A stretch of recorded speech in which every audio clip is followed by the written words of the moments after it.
What's going on, everybody? Welcome back to the channel. Big Dog Brett. Thanks so much for tuning in. Don't forget to hit like, subscribe, and share. Man, we have got a great show. Got a damn good show for you guys today. So I appreciate you guys being here. Thank you so much for tuning in. Colby covers WSP Dog, Eric Wallace, Jamie, that's Brad Pitt, UGA Homer, and there's some other you guys hanging out there.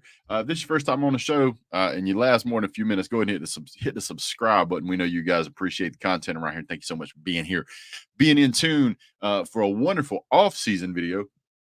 Don't make a whole lot of these. I tend to take a break in the off-season. What's up, Jay Shipes? This man right here will absolutely destroy a Gilligan. You hear me? Yes, sir. Appreciate you. Bobby Sprinkles, thanks so much for being in. His sources are telling him that Saban got a new Alabama University office on cabinet, so Saban is staying in Tuscaloosa.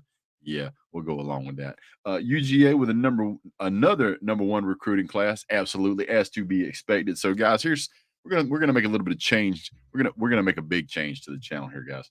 So this past year, I have not given you guys the kind of content that I should be giving you guys.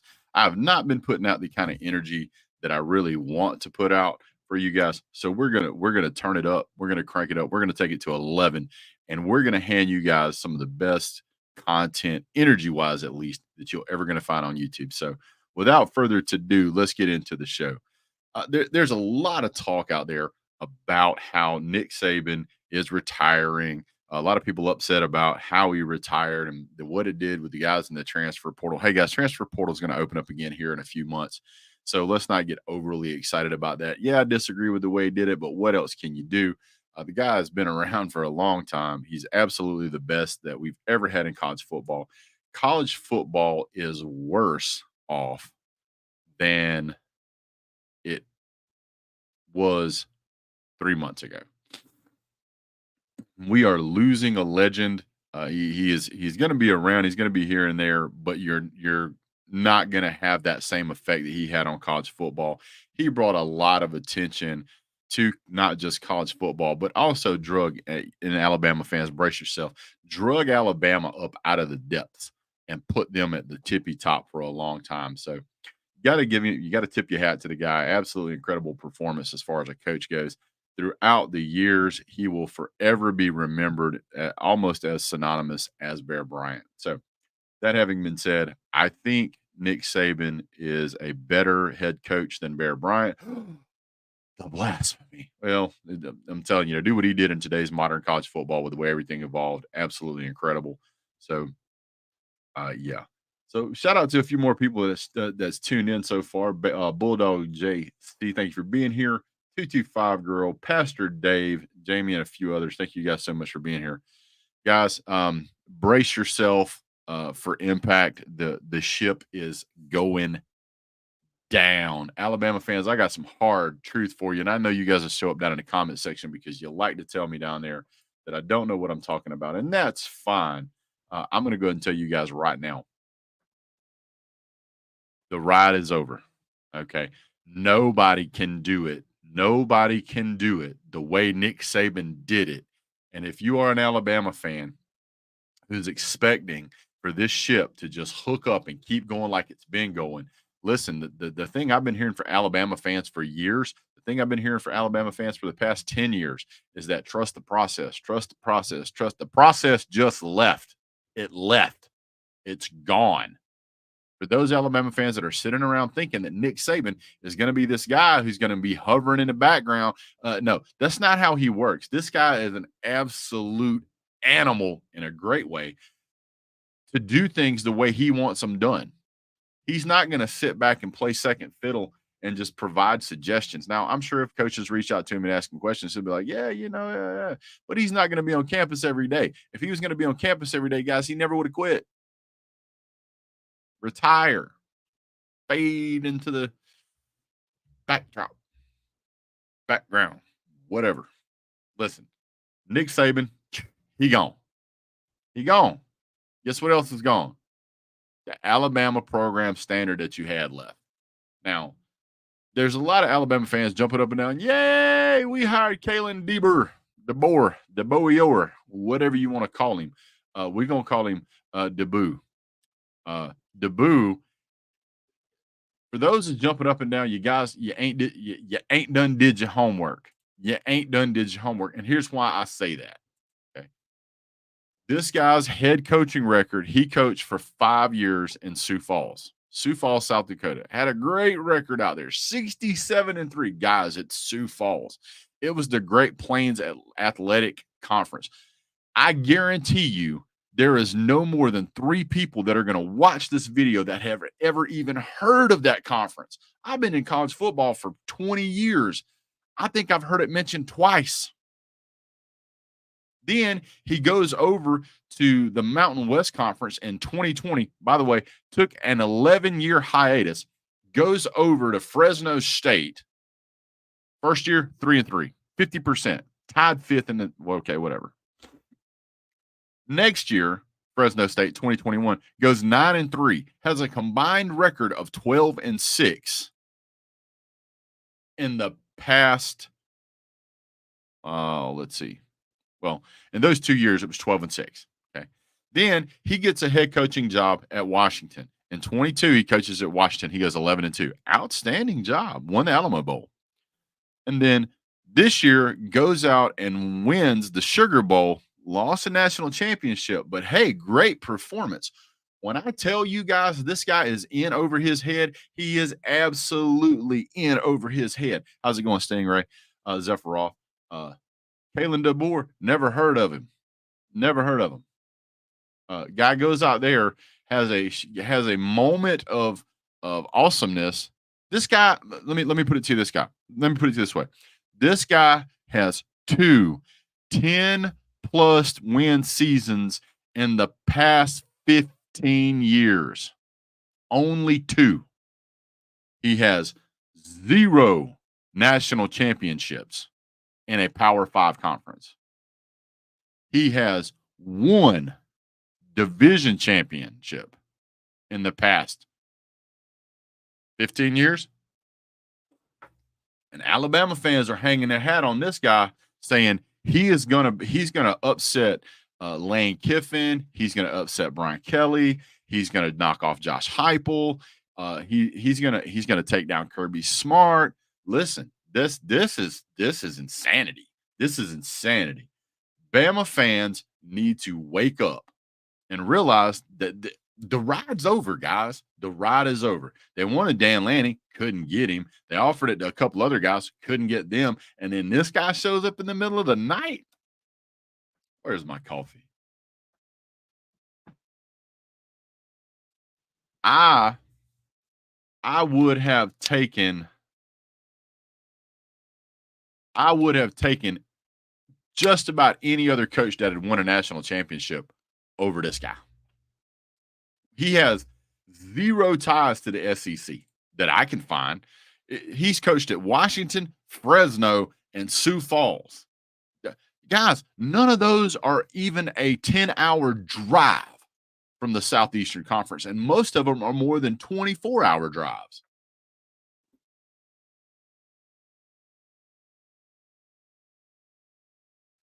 I know that Bama fans aren't saying this, but Bama fans aren't seeing this.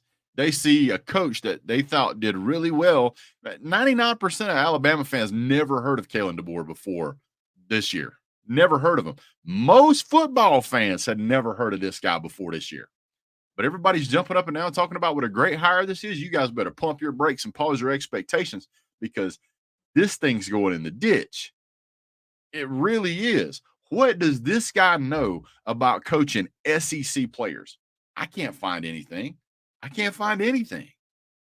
You're going to tell me this guy's qualified to coach Alabama? Guys, this is not a slam against Alabama as a program. This is a slam against them not hiring a coach that's capable of running this program. This is the biggest brand in college football. The biggest brand in college football.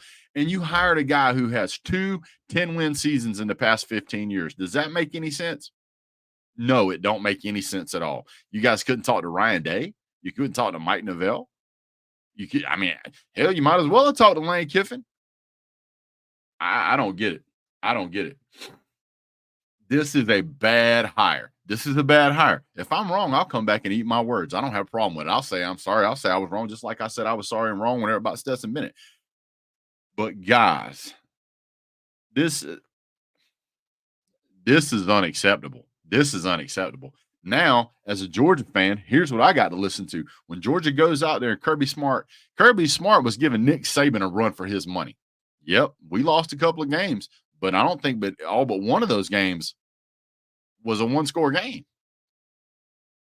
The ones that Georgia lost. One that Georgia won was like 2 or 3 score game, but whatever. 33-18 or something is 15 points. The truth is you have the greatest coach of all time. And now you're going to a coach with essentially zero coaching experience at the elite level.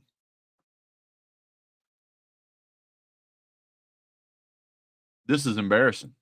This is embarrassing. Guys, I'm looking at a team and I'm mad. I'm mad. I'm irritated because who's Georgia going to play? Texas, okay. Texas traditionally will have some good years, and then they're right back down. They'll have some good years, and they're right back down. Oklahoma, well, yeah, they look great on offense, but then when they get to the playoffs, they get killed because they got no defense. So I'm not worried about them.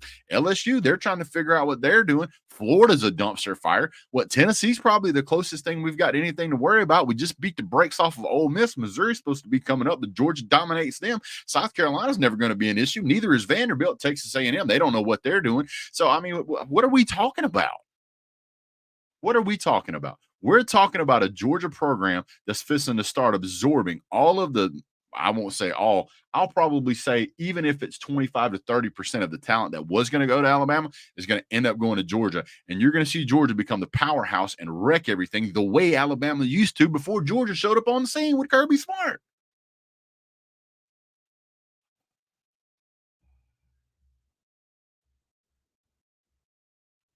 This guy is an interim hire. This guy is an interim hire until they can get who they want. This guy is not going to last more than 2 or 3 years. I don't know what the buyout is, and I don't care. This guy has pretty much zero experience coaching in the SEC. He has zero experience coaching in the SEC.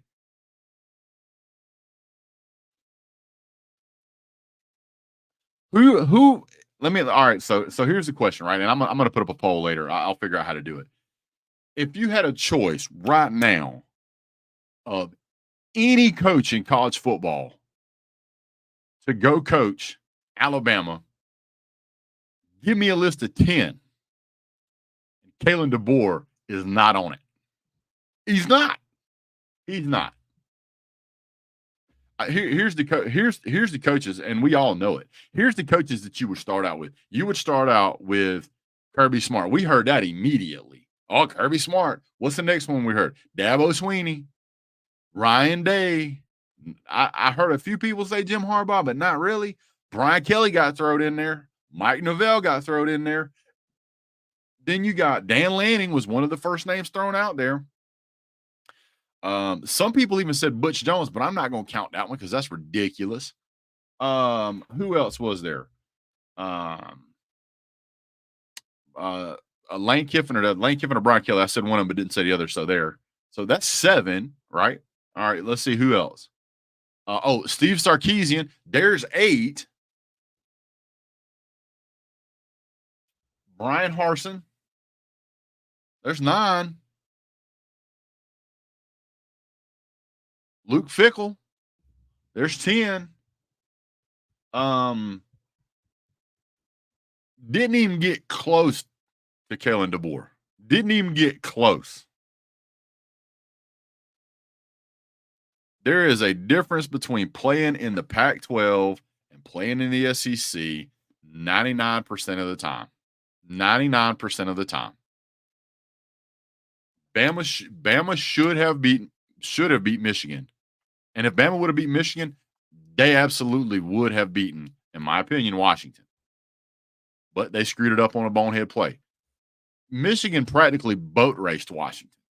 It came down to neck and neck between Alabama and Michigan and Alabama and Georgia.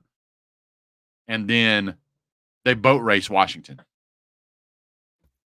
You're going to tell me that we've seen a Washington team played lights out all year get shut down by Michigan, and that Michigan team scored 27 points against Alabama. You're going to tell me he's going to come down here to the SEC and he's going to play football with us and he's going to win 10 games a season? Are you crazy?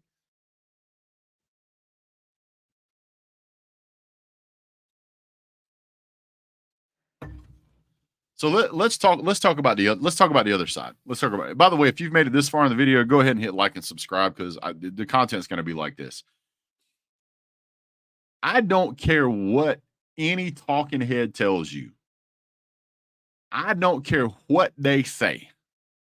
Alabama deserves a better coach than what they got. Now, you can shine it up and you can make it look as good as it is or as good as you can. But the fact is that Alabama is going to lose a bunch of talent. They've already lost like 8 or 9. They're fixing to lose probably 20 or 25 players in the transfer portal, and the vast majority of them is going to be 4-star or higher. And that's easy to say because the vast majority of their roster is 4-star or higher. So a team, a coach that has 2 10-plus win seasons in the past 14, 15 years should not be at the helm of Alabama.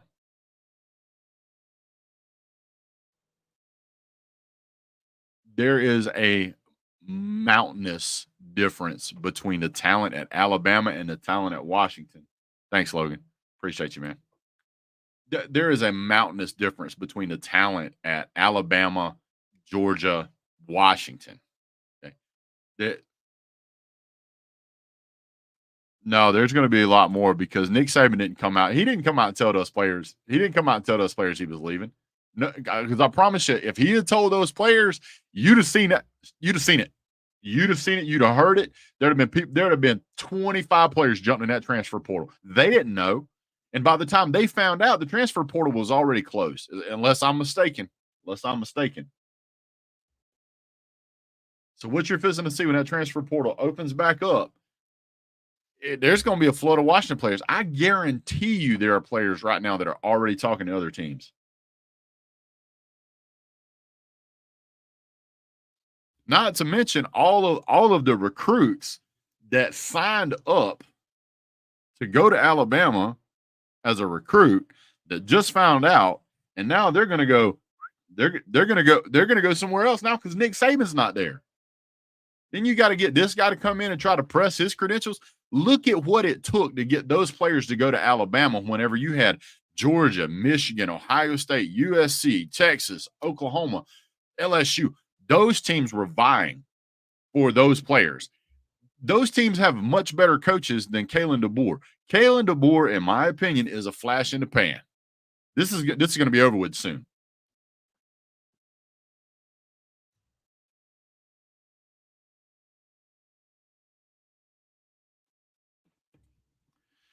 Let me put it to you this way.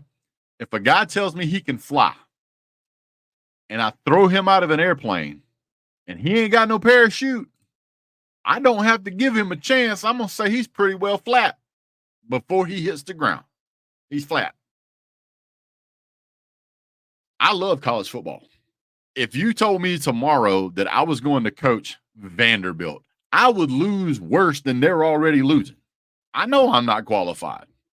I don't blame the guy for taking the job. I blame the people for hiring him. Thanks, Logan.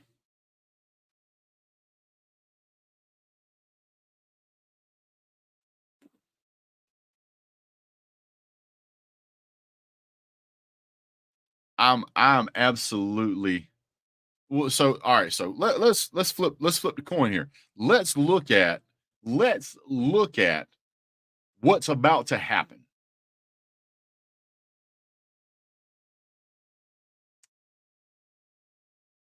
If Georgia, which has been the number 1 or number 2 recruiting class back and forth with Alabama for like the past 5 or 6 years, Georgia had a lot of those same recruits on their list. Georgia and Alabama are built very similarly for obvious reasons. This is about This is about to become out of hand because if Georgia picks up just 25% of the top tier talent at Alabama, Georgia was already competing against Alabama. So if you take 25% and you just say just 25% goes to Georgia, and then the other 75% scattered to the wind between Texas, Oklahoma, LSU, Ole Miss, Florida, Miami, Ohio. Look at how much stronger Georgia is going to be than everybody else.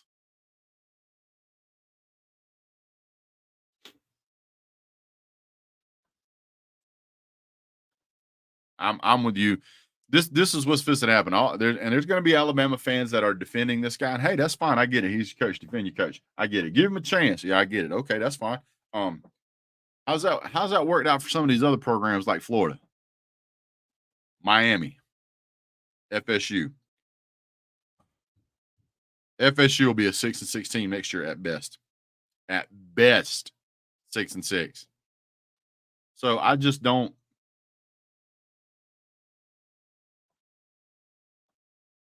I know how used to Alabama fans are. I know how used to winning Alabama fans are, and I know that that's about to come to an abrupt halt, and all of it's going to be laid at the feet of Kalen DeBoer. That's where it's going to go. I'm going to pull up the Alabama 2024 schedule so we can look at it. So we can look at it together, right? So some of this stuff is still going to have to be announced, but let's talk about it. I have heard Alabama fans say for years they're not worried about playing Georgia because they have Nick Saban. They're not worried about this coming up season because they have Nick Saban. They're not worried about anything because can always say they have Nick Saban. Well, now that you don't have Nick Saban, and you're probably fixing to lose a bunch of people to a transfer portal, and you've got a brand new coach who has never, never, never won a single game in SEC conference play. I don't believe these players are going to be able to trust him that he knows what he's doing. So here's the teams they play next year that we can legitimately talk about, right? We're not talking about the wasted teams. They got Wisconsin on September 14th, right? Wisconsin, not necessarily a great team, but it's a Power 5. They're going to play Georgia on September 28th. That's a loss. Then you're going to play Tennessee on October 19th. That's probably a loss. You're going to play Missouri the week after. That's probably another loss if they continue on the trend they're on. Then you got LSU. That's probably a loss. Then for some reason you play the Mercer Bears on November 16th. Good Lord. Then you play the Sooners. That's a toss-up. And then you play Auburn. You might not win that game. That's 5 losses, if not 6. You're going to tell me they're fixing to go was like 12-2 this season to 6-6 next year, and they're not going to pour fire all over this guy? Please. Please. We all know the standard at Alabama, and the standard at Alabama is win.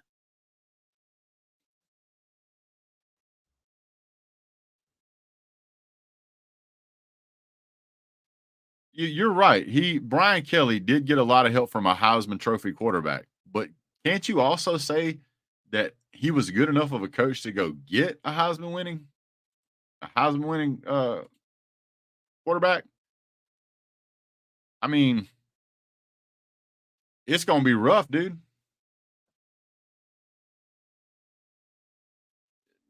As much as people say, I don't believe Nick Saban had a whole lot of say in that. I believe he just retired and he's like, you know what, this is y'all's problem. Y'all deal with it. You can't blame the man for that. He's not the athletic director.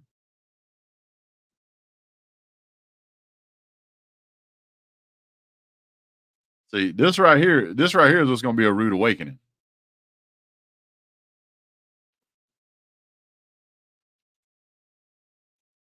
Missouri may fall off a little bit, but I still think there'll be enough to be. Look.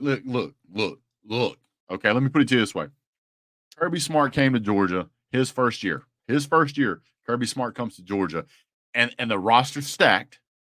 Nobody really bailed. Kirby Smart comes in, he goes 8-5. Georgia fans were like, okay, 8-5. We kind of got 8-5 now. Need to do a little better. Then after that, he did really well. But the season before, Georgia wasn't 12-2.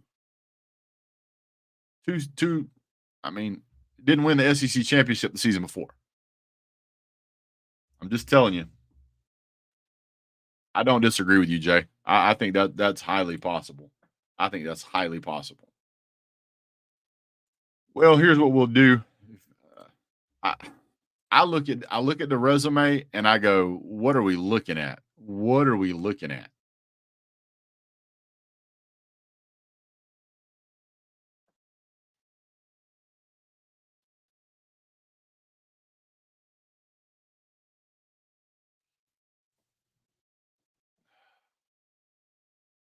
It dumbfounds me at how quickly people are just sticking their head in the sand saying, "No, everything's fine." No. The sky is falling, it's on fire, and nobody's really wanting to admit it.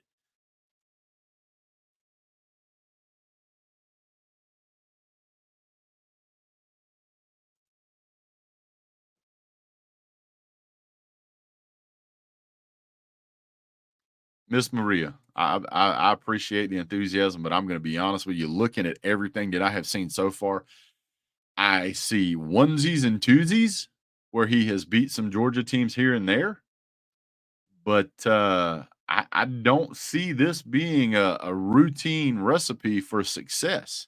Again, I can name 10 coaches that would be a better fit. 10. I can name 10 that would be a better fit than a guy who has won two, has had two 10+ win seasons in the past 15 years.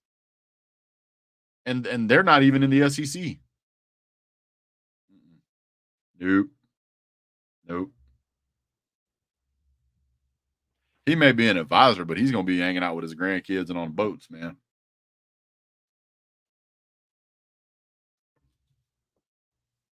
He finna lose some recruits. You think about all those recruits that went there just because Nick Saban was a head coach and they believe in his talent. How many? And I'm really curious. I'm really curious. How many players has he put? How many players has he put in the NFL? See if I can find out.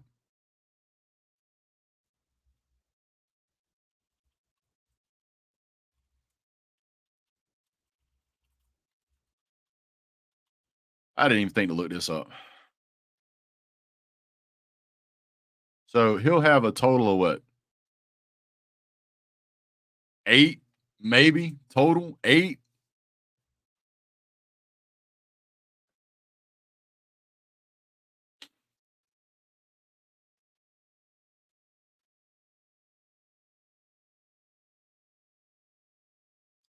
See, this right here is the probably the most reasonable thing I've heard anybody say today. If you think he's gonna let Nick Saban coach his team, you're delusional. Let it go. Saban is done. He's 72. Perfect. That should be a shirt. Saban is done. He's 72. Let it go. Or let it go. Saban is done. He's 72. That'd make a great shirt, dude. You should sell that. You should sell that shirt.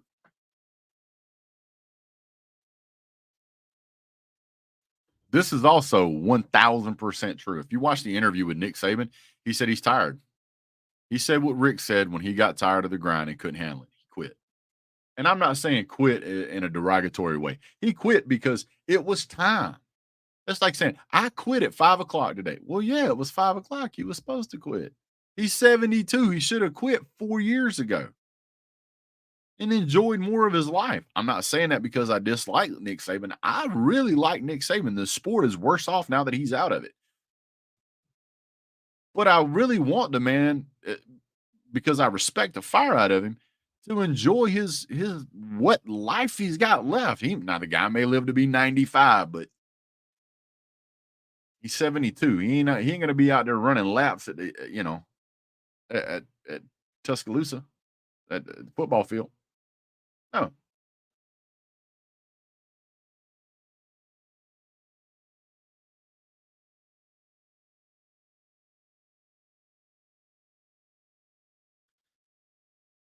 See, this that delusion. This is that delusion I was talking about.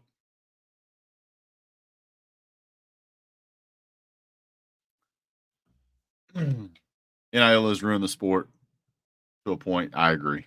I really part of me part of me says these guys should be getting paid and the NCAA shouldn't be making money off all these guys. Just there's no reason the NCAA should be able to make money off of them. They can't make money off themselves. That is ridiculous. But at the same time, it's like, look at what that opens up. So as a fan, I'm like, we got to find a solution. But as a person who wants to own his own content and his own name, likeness, image, and all that other stuff, I wouldn't want anybody else making money off of me and me not getting my cut. No, that's ridiculous. And you wouldn't either. There, there needs to be some type of governance, Maria, and whether they need to put rules in place saying you can't transfer your first season or first two seasons, or you can't get paid NIL money until the end of your second season or something like that to keep these guys from moving around so much because then it becomes cash to the highest bidder, and that's dangerous. That's dangerous. I mean, these guys will still get paid that way, but they will also stay with the teams, which makes the sport much more stable. What will eventually happen if we don't get some kind of way to govern this thing is you're going to end up with a handful of teams that have all the money that are just running college football. Georgia's going to be one of them. I'm telling you that I'm one of those people. I'm a Georgia fan. I want to see Georgia have as many championships as we can get, but I also don't want it to ruin the sport. I mean, it would be like taking the NBA All-Star team and playing against North Cobb High. You just get killed every time you play. It's not worth watching. It becomes boring. It becomes redundant. It becomes a waste of time. I don't want that. I like to see competitive football. I enjoyed the Georgia Alabama game. Even though we lost, I enjoyed that game. It was a fun game to watch. It was a tight game. It was back and forth. It was competitive. It was fun. But then you get teams where you watch Georgia play, um, some middle of the road school, some directional school, and then Georgia absolutely lambasts them. That's what you will see at every game. It will come down to a handful of teams, and then it'll be the teams with the most money. So it'll be like a Texas, a Georgia, Alabama. I love you, but after a few years, you're not going to have the brand name recognition you've enjoyed for the past 15 years. You're going to see probably a Miami, quite a bit of money down there.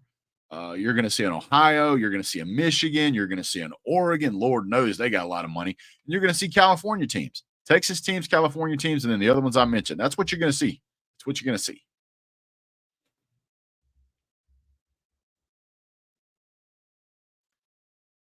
Well, maybe, but you got to define young coach. I mean, how young is young? How young is young? I think it requires you to have a lot more energy. I don't know if you necessarily need to be younger, but um, I would say that as a young man, I'll say sub 50, sub 50. You kind of need to be in that ballpark because it is a lot. You got off-season recruiting, you got NIL stuff you got to deal with now. You got the coaching, the scouting, the recruiting of not just players but coaches. I mean, I can't talk today. Administrative things you got to deal with throughout the day, book signings. I mean, you got all this other stuff you got to deal with. It's a lot. It's a lot. If you think about what you go through on a normal day, you get up in the morning, you drink your coffee, you go hit the road, you go to work, you come home, you can do some dishes and you pet the dog, yell at the wife and the kids yell at you, you know, and then you go to bed, you're like, man, it's 8:30. I'm exhausted. I cannot begin to imagine what it would take to be a coach. I certainly cannot begin to imagine what it would take to be a coach at the age of 72. At 72, I would lose my mind. There you go. So Bulldog JC went and found it. Thank you, sir. There were no players drafted in 2023 and four Washington players drafted in 2022. There may be some that go. We don't know yet. I'm not UGA fans should be celebrating the potential that's in the future. I don't think we should celebrate, and I'm not, that Nick Saban's retiring. The sport is worse off for him retiring. I'm going to miss the guy. I liked his press conferences. I like to hear him talk about Miss Terry. I liked his overall kind of angsty, grandfatherish type demeanor. I think it's something that's sorely missed in this world. And the guy's so good at what he does, you can't say nothing to him. I like it. So, but yeah. If you have by the way, also if you're still here and you're not subscribed, go ahead and subscribe. We're trying to keep the numbers up here in the off season. But yeah. I don't know what you're thinking before, Maria. I said a bunch of stuff. So let me know which one you're talking about. All kind of people have lost to Michigan. Has Georgia lost to Michigan in the past 20 years? I can't remember. I don't know if we have or not. I mean, I'm going to miss the guy. He's a great guy. A lot of people like him and love him. I'm sure he's going to be a fixture around the stadium for years. One of the things that I'm really happy that he did, even though he's gone, I'm happy that he retired before it got bad.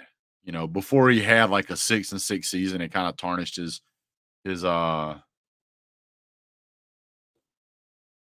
Arcade said, I'm absolutely not going to miss Saban. I know, Sarah. I know. So for me, when I see that sort of thing, I appreciate that, Maria. I say a lot of things. Sometimes people don't like it, but it's the truth as far as I can say it. It's just as real as I can get it. Yeah, like Tom Brady did. Exactly. Good time investing all the state ran. Jay Shipes, dirty. That's dirty. Well, about to see the ratings for NASCAR go way back up. Oh my goodness. Saban was a perfect antagonist. Teams trying to beat him. He was a fun part. Was a huge reason why the SEC is successful. I agree. There were 5 players that declared for the. Oh, there were 5 that declared for the draft, but none were drafted. Well, there you go. Listen, it's one thing to get out there and coach some high school guys and get those guys playing at a pretty decent level. But it's a complete other to try to be Kobe Bryant's coach or Michael Jordan's coach or Patrick Ewing's coach or Muggsy Bogues or whatever great basketball player you want to name. Thanks, G. Or Shay or Shy. I'm not sure how you say it. I don't want to call you by the wrong name. Yeah. Saban going out like he did leaves a great taste in everybody's mouth as far as the quality of coach he was. He didn't diminish his legacy. And he's going to be remembered as the greatest of all times. And he should. He is. Yeah.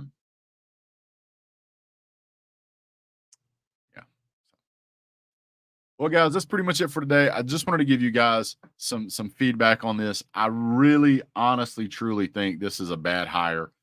Maybe a great guy, maybe an excellent coach at some level, but I don't think he's ready for this. And I don't blame him for taking the job. They'd offered to me, I'd have taken it. I'd have got fired the first year. I'd have taken the job.